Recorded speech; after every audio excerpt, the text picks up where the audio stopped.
రంగంలో ఉత్పాదన అయినటువంటి బట్ట దీన్ని ఉపయోగించినట్టయితే దీని వెనుక ఉన్నటువంటి నేతన్నలందరికీ కూడా ఆర్థికంగా సహకారం చేసినట్టు ప్రభుత్వం పక్షాన కోరుతా ఉన్నాం. నేను విద్యాశాఖ అధికారులకు కూడా లేఖ రాస్తాను. రేపు టీచర్స్ డే రోజు కూడా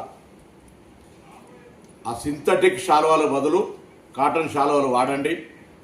భవిష్యత్తు గణేష్ ఉత్సవాల సందర్భంగా కూడా అతిథులు వచ్చినప్పుడు సింథటిక్ శాలువాల బదులు బయటి రాష్ట్రాల నుంచి దిగుమతి చేసుకునేటువంటి బదులు మన తెలంగాణ రాష్ట్రంలో మన నేతన్నల ద్వారా ఉత్పత్తి అయ్యేటువంటి ఈ యొక్క కాటన్ టవల్స్ కావచ్చు, కాటన్ వస్తువులను మీరు బహుమతి ఇవ్వాలన్నా, గౌరవించబడడానికి ఇవ్వాలన్నా, మీరు ఉపయోగించుకోవాలన్నా వీటిని మాత్రమే వాడండి. పనికి రాకుండా ఒకసారి కప్పిన తర్వాత అది ఎందుకు కూడా ఉపయోగించబడినటువంటి సింథటిక్ను వాడి పర్యావరణాన్ని చెడగొట్టద్దు.